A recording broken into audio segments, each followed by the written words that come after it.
Hello everyone, thanks for tuning into today's video. We're going to have a look at the weather next week to 10 days in today's video. Then we'll have a look at CFSD2 for the next month. That's going to take us into the start of August. I'm also going to say about the charity fundraiser that we started yesterday here at Gav's Weather Vids. But before we get on with all of that, just say about the ads. So there's news articles on the page. You have a browser, you click through the links, you'll be able to help us pay for the website. Thanks very much for doing that. So we started a fundraiser at Gav's Weather Vids yesterday for the Warwickshire and Northamptonshire Air Ambulance. There's a personal story behind that I won't go into now. It means a great deal to myself and my family. So we started this fundraiser yesterday through Gav's Weather Vids and JustGiving.com, and the response has been absolutely amazing. I'm absolutely astounded by it. In 24 hours, we have raised over £280, and I started this, or when I started this, I set the target at £200. So we've smashed the target that I set in 24 hours. I've had to raise the target up to £500 just to give us somewhere else to go.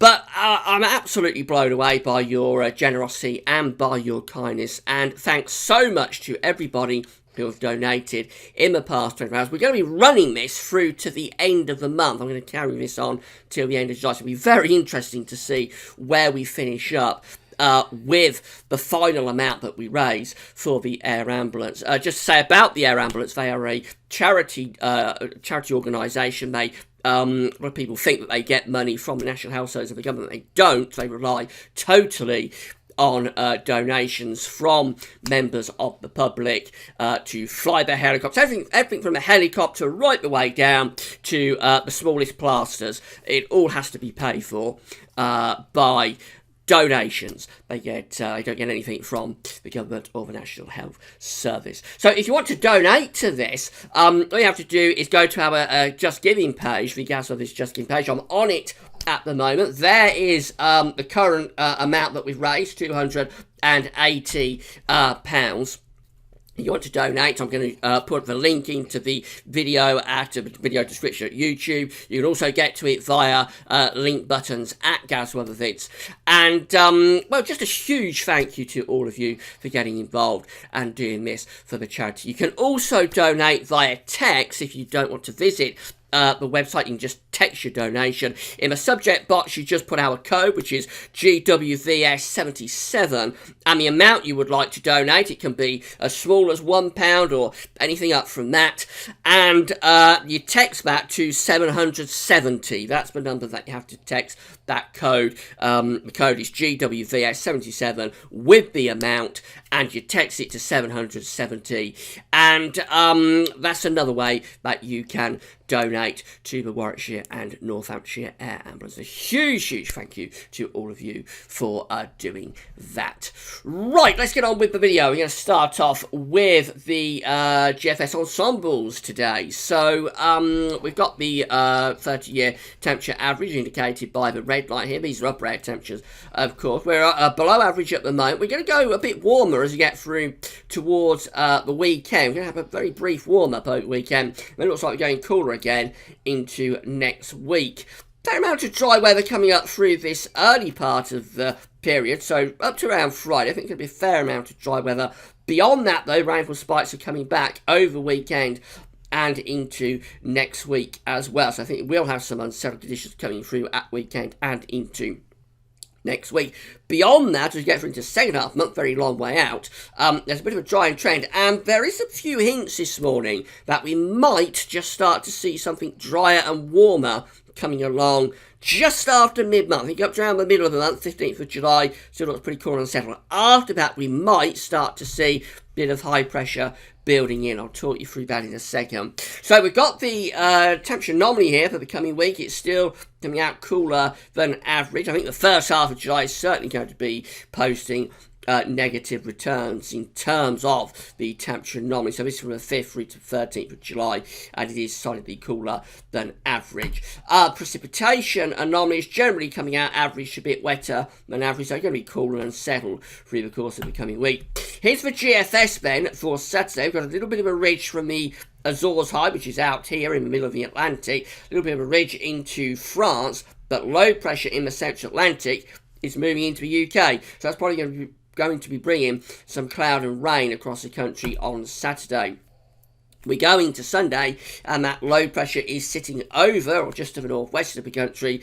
That looks quite unsettled with showers. Got lots of sporting events taking place at the weekend, of course. Into next week, the low pressure is in control, so we can expect showers or longer spells of rain to start next week, and it stays unsettled through into the middle part of next week. This takes us up to Wednesday, 13th of July. We've got high pressure building out to west, but we've got low pressure around just a little bit to the east of the country.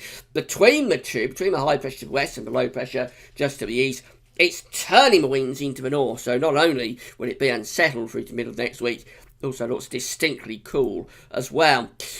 Through the second half of next week, though, we just start to see signs of that low pressure beginning to move off to Scandinavia, and a little bit of a ridge is trying to build from the Atlantic. So this is day 10, Friday 15th of July.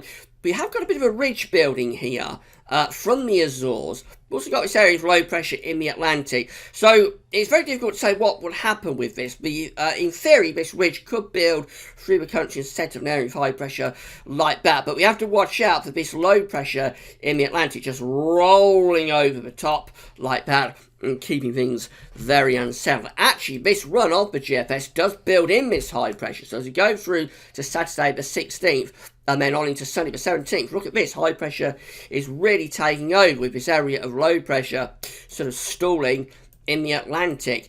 Jet streams doing something like that. So if that came off, that would be significantly warmer there. As we go through into the second half of July, we would start to drag in much warmer air off the continent around an area of high pressure. Fair amount of sunshine as well. In the CMWF, looks like this. So on Saturday, we've got low pressure coming in off the Atlantic. I think that's going to be pretty unsettled. That stays with us into Sunday the 10th. On inside of next week, low pressure is dominating, so expect showers or longer spells of rain as well. Cool temperatures are coming down around this area of low pressure. Into the middle part of next week, still looks cool and unsettled, but again, we go up towards day 10, and high pressure is starting to build here from the southwest. So by Friday 15th of July, that high pressure is moving up from the Azores High. Still looks unsettled for the north of the country. Still got low pressure to the north of Scotland. Jet stream still coming through in that sort of position. But I think in between the lines, the GFS and the ECM are both playing with the idea that we might get something just a little bit drier and warmer coming up as we go through into the second half of the month. Let's have a look at the CFS 500 millibar heights for the next month before I go. So I'm going to start off with the coming week. This is the 5th through to the 11th of July. Got low pressure out to the north and west. We've got a ridge. I'm going to change the colour. We've got a ridge down to the south, and the jet stream's doing something a bit like that. Still looks pretty unsettled and relatively cool as well. We go through to week 2, which is the 12th through to the 18th of July. Again, ridging is to the south of us, so much of Europe looks mostly dry and very warm. Low pressure is to the north, and the jet stream, again, probably doing something like that. So it's still relatively unsettled, especially so to the north and west. The south and east could be a bit drier, but that still looks quite unsettled to me. And then week 3, well, we start to see signs of ridging to the southwest.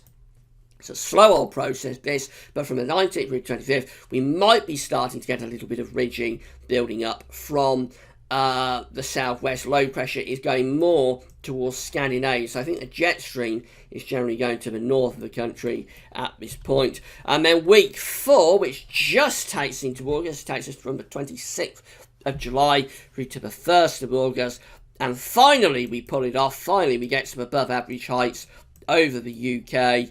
Jet stream is doing something a little bit like that. So what we would have to watch out for there is probably thunderstorms, actually. The way that's aligning, I think we would be at risk of generating low pressure through central parts of Europe, and of course they could push some thunderstorms into particularly southern and eastern parts of the country. But that does look as though we've got a trend towards high pressure there as we go through into the second half of July. So we may be looking at a month of two halves, actually. I wasn't really expecting this when I did the July month-end forecast, but the way things are beginning to develop with these models, early days of course, is that the first half is looking very cool and unsettled. The second half could be looking more settled and as a result quite a bit warmer. But it is early days on that, I have to emphasise that.